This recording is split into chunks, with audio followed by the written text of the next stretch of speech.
As Executive Director of FastLink DTLA, the transportation management organization for downtown Los Angeles, we are excited to show people who are coming to and from downtown LA that you can move around downtown in a very interconnected way. I can connect my plug-in vehicle, then come to the bus, go to the train, go to a future streetcar, go to a future aerial tram. We are excited to see that there are more opportunities every day to drive less but move more. Downtown is a vibrant, dynamic place. We know that we have lots of ideas happening here about transportation, about mobility, about how we interact with our city.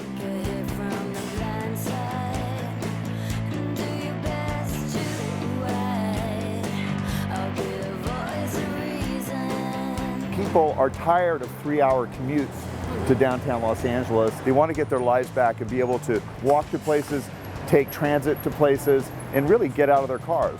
That's what it's all about. It's not just about bricks and mortar. It's not about pouring concrete. It's about using technology and using data to find innovative solutions that make it easier for people to navigate downtown. I think the coolest thing about my commute is that I have options. I could take the bus, it's a one-seat ride, and it's calm and it's easygoing, and it gets me to where I need to go.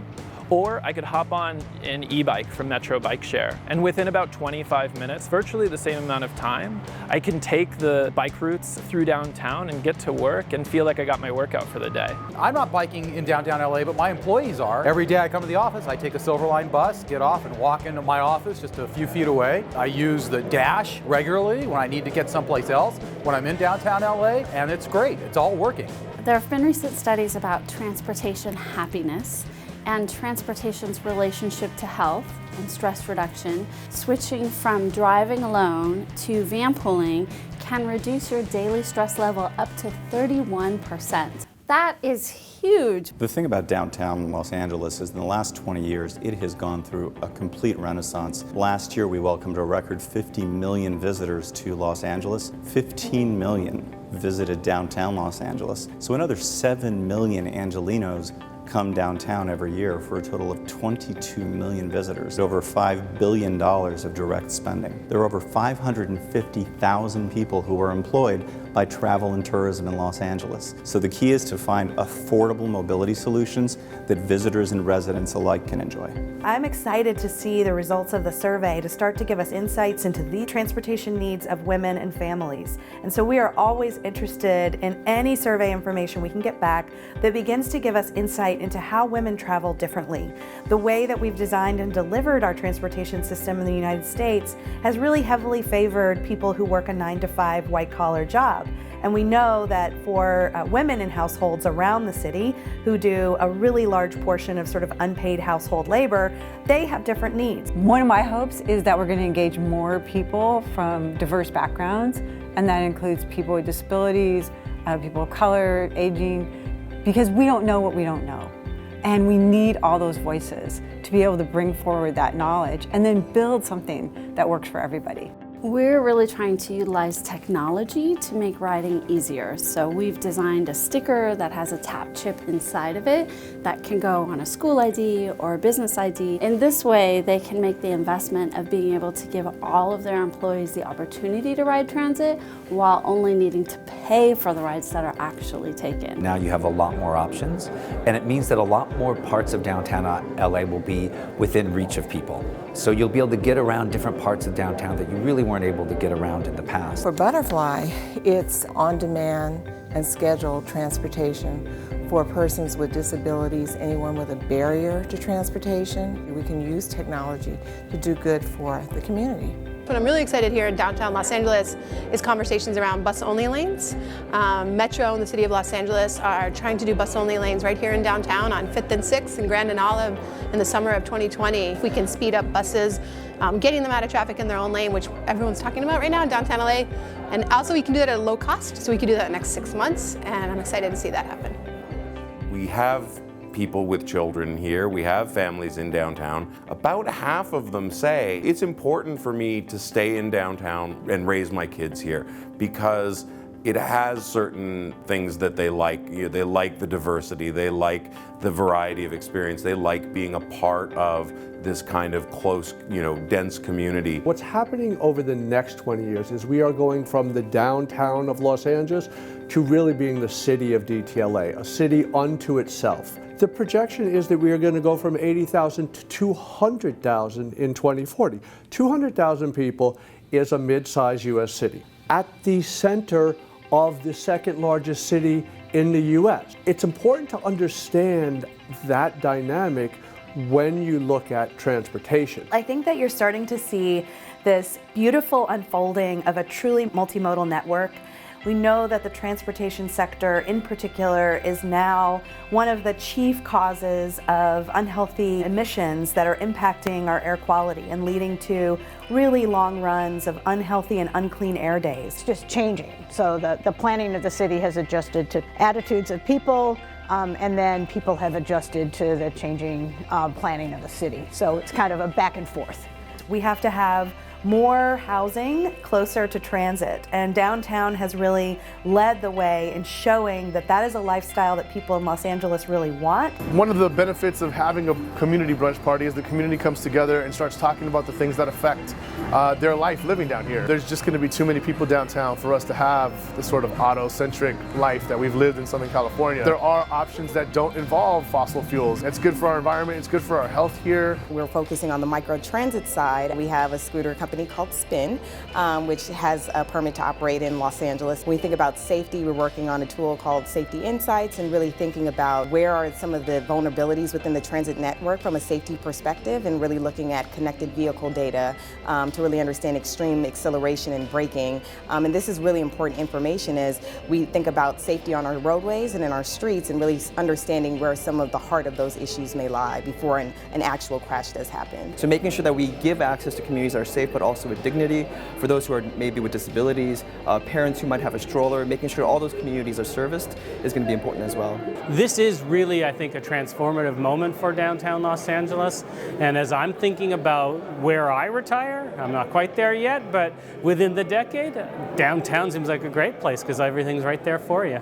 I think one of the biggest issues with all consumers of office space or our restaurants or our services, as I mentioned before, is the ease of being able to get there. The historic core is the corridor where it was the Wall Street of the West at one time. 7th and Broadway in 1930, I think 750,000 people a day traversed that intersection. It's kind of become the heart of downtown. It's benefiting from just being this conduit for culture, arts, diversity, everything that you want to see in a city like this. The idea of the mobility in that core is critical. The electric vehicles and having the ability to move people, having a streetcar being that silent mode, going back and forth, moving from one end of the city to the other, from our convention center up to the Disney Hall and that area up on Grand. So let me introduce you to the Grand. First of all, we're viewing this project on Grand Avenue. I'm standing about where the Walt Disney Concert Hall is located. Of the 436 residential units in our residential tower, 20% of those have been set aside to be offered for rents that people who have income less than 50% of the area median income. That's one big step forward.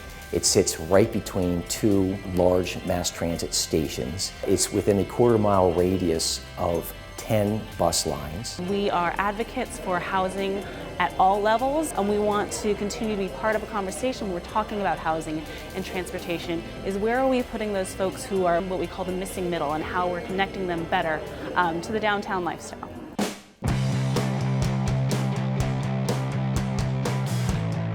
I love downtown. I mean, I live in the area. People are more excited. Like, even my friends come from New York. You can walk downtown now versus, let's say, there is definitely no walking in 97. My nephew lives above Grand Central. They don't even have cars. Being car-free for over 5 years has really just increased my independence in a sense. Very uplifting when it's Friday at 5 o'clock and you know that by Friday at 5:20 that you're home. I think that there's a new energy in downtown Los Angeles. You have this kind of influx of people that are bringing their ideas, their work products. Why did I move to DTLA? From a selfish viewpoint, it was so I could spend time with my family. My wife was pregnant when we moved here. Knowing what it takes to open a restaurant, I think that was a very important part of it. Equally important part of it was being part of the community that I was opening a business in. There's constant growth, there's vibrancy that comes with that growth, there's a lot of new ideas and new places and a lot of energy. We are housed here in the block, and it's been great to see the revitalization of the block. We were here before the redevelopment happened, and no one was coming to the building. Now it's an after-hours spot. The decade of downtown is already in progress. It's already happening. I think one of the reasons we've been so successful in terms of attracting world-class professional and amateur sporting events is the incredible venues we have. I think everyone knows about Story Chavez Ravine, home to the Dodgers, certainly Staples Center, where the Lakers, Clippers, and Kings call home. Beyond that, you've got Dignity Health Sports Park, where the Galaxy play, and the Coliseum, which is going through an incredible renovation right now. But above and beyond that, we're now adding these new world-class venues, like Bank of California Stadium, home to the LA Football Club, and SoFi Stadium, which will shortly be the home of the Chargers and Rams. We've all heard the term an embarrassment of riches, and I think that really captures the next decade in terms of sports in Los Angeles. We're incredibly fortunate. We're going to be hosting Major League Baseball's All-Star Game in 2020. In 2022, at SoFi Stadium, we'll be welcoming the Super Bowl to Los Angeles. In 2023, we're going to be hosting the College Football Playoffs National Championship game, as well as the U.S. Open of Golf at Riviera Country Club. In 2026, we expect to be welcoming the World Cup to Los Angeles, and of course, the granddaddy of them all, in 2028, the Olympic Games will be making their third return to Los Angeles. Whatever it is that they need to get to, we're going to have every mode available to them to make that ride fast, efficient, and convenient. The jewelry district consists of approximately 2,500 jewelers. We produce about $3.5 to $4 billion a year in business activity. We are very excited about the future. Back in the 80s, when 5, 6 o'clock rolled around, everybody went home. You rolled up the sidewalks, there was nobody in downtown. Today there is activity, and the more people live in downtown, the more clients we have. From a commerce perspective, from a convenience perspective, from an economic development perspective, ability to connect, the ability to connect people, the ability to connect businesses, the ability to connect ideas and styles and cultures. That's what makes a city truly dynamic. To get that, people have to be mobile. Innovation comes from just really getting back to the human being. I think technology is an important thing and how it can help give us information, but I still want us to always think about the human experience. The future of downtown is one of density, density, density, housing, housing, housing for everyone, everyone, everyone, from the poorest of the poor to the richest of the rich.